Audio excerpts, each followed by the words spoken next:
பிரியத்துக்குரியவர்களே, இயேசு கிறிஸ்துவின் இனிதான நாமத்தினாலே உங்கள் யாவருக்கும் என்னுடைய அன்பின் வாழ்த்துக்கள்.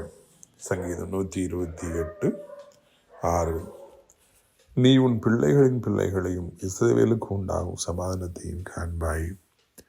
இவ்வளோ அருமையான ஒரு வாக்கு தத்துவத்தை ஆண்டவர் தன்னுடைய பிள்ளைகளுக்கு கொடுக்கின்றார். பார்த்தீர்களா? ஏனென்றால் இதில் கூறப்பட்டிருக்கின்றது, நீ உன் பிள்ளைகளின் பிள்ளைகளின் வாழ்வை காண்பாய். ஏனென்றால் இன்றைக்கு பிள்ளைகளின் வாழ்வையை காண்பதே ஒரு கடினமான காரியமாக இருக்கின்றது. கொரோனா போன்ற வியாதிகள் வந்த பொழுது எத்தனையோ பேர் வாலிப வயதிலேயே வாரிக்கொள்ளப்பட்டார்கள். பிள்ளைகளின் நிற்கதியாய் அவர்கள் விட்டு போனார்கள். மனைவியை நிற்கதியாய் விட்டு போனார்கள்.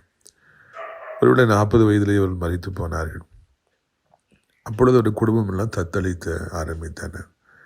ஆனால் இங்கே கர்த்தர் தன்னுடைய பிள்ளைகளை பார்த்து சொல்ல, உன் பிள்ளைகளின் வாழ்வனை பார்ப்பா, உன் பிள்ளைகளை நீ படிக்க வைப்ப, பிள்ளைகளுக்கு நல்ல இடத்துல வேலை கிடைக்கும், நல்லபடியான வாழ்க்கையை வாழ்வார்கள், கர்த்தருக்கு பயந்து வாழ்வார்கள், அவர்களுக்கு திருமணமாகும், அவர்களுக்கு குழந்தை பாக்கியம் உண்டாகும், அவர்களுடைய பிள்ளைகள் வாழ்வதையும் நீ காண்பாய். அதாவது முதிர் வயது வரைக்கும் நீ இருந்து உன் பிள்ளைகளின் வாழ்வை, அதாவது பிள்ளைகள் சந்தோஷமாக இருப்பதை, பேர பிள்ளைகள் சந்தோஷமாக இருப்பதை நீ காண்பாய் என்று சொல்லி இந்த நாளிலே கர்த்தர் நம்மிடத்தில் பேசுகின்றார்.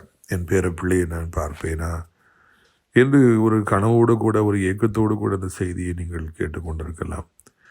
அந்த அளவுக்கு உங்களுடைய பிள்ளைகளுக்கு திருமணமாகியும் கூட, பல வருடங்களாகியும் கூட குழந்தைகள் இல்லாமல் இருக்கலாம், இல்லாவிட்டால் திருமணமாகாமல் இருக்கலாம், இல்லாவிட்டால் பலவிதமான தடைகள் நிமித்தமாக குடும்பத்தில் விருத்தி இல்லாமல் இருக்கலாம். கர்த்தர் சொல்லுகிறார், நீ உன் பிள்ளைகளின் வாழ்வையும் பிள்ளைகளின் பிள்ளைகளின் வாழ்வை நீ காண்பாய்.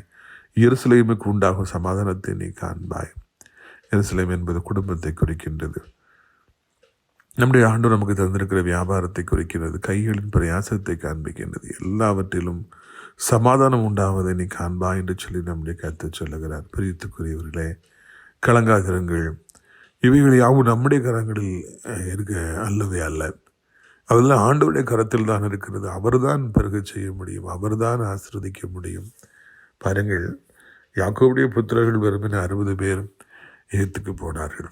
ஆனால் சில 100 வருடங்கள் கடந்த பிறகு அவர்கள் எத்தனையோ லட்சமான 12 இஸ்ரவேல் கோத்திரங்களாக மாறினார்கள். பார்த்தீங்களா? எவ்வளவு பெரிதான ஒரு வளர்ச்சி, எழுச்சி, எவ்வளோ பெரியதான ஒரு விருத்தி. கனவுல கூட யாரும் நினைச்சிருக்க மாட்டாங்க இந்த 60 பேர் ஒரு நாடாக மாறுவார்கள், ஒரு பெரிய ஒரு கூட்டமாக திரள் ஜனக்கூட்டமாய் மாறுவாங்கன்னு யாருமே நினைச்சிருக்க மாட்டாங்க. ஆண்டவர் அவர்களை பெருக செய்தார். உங்களுடைய வாழ்விலும் கூட பிஸ்னஸ், உங்களுடைய குடும்பம் என்ன எல்லாவற்றிலும் அப்படி போலவே ஒரு பெருக்கத்தை ஆண்டவர் கட்டளையிடுவார். இந்த வருட கடைசியிலே அப்படிப்பட்ட மேலான ஆசீர்வாதங்களை நாம் அவருடைய கரத்திலிருந்து பெற்றுக்கொள்வோம். நான் உங்களுக்கு ஜெபிக்கட்டுமா? கண்களை மூடுவீர்கள். அப்பா பிதாவை, நாளை ஆசீர்வதியும். யாரெல்லாம் அப்படி நன்மைகளை எதிர்பார்த்து காத்திருக்கிறார்களோ அத்தனை பேருக்கு நன்மைகளை தாரும். சாசின் கிரிகளை அழிக்க வெளிப்பட்டவர் ஆண்டவர். நம்முடைய பிள்ளைகளுடைய வாழ்க்கையில் காணப்பட்ட சாசின் கிரிகளை அழித்து, வியாதியை அழித்து, கடன் பாரங்களை அழித்து சமாதானமாய் வாழும்படியாக செய்வீராக. இந்த நாளிலே கர்த்தர் ஒரு அதிசயத்தை செய்வீராக. இயேசுவின் மூலம் ஜெபிக்கிறோம் பிதாவே. நாள் முழுவதும் ஆண்டவர் உங்களோடு இருந்து உங்களை நடத்துவாராக. ஆமென்.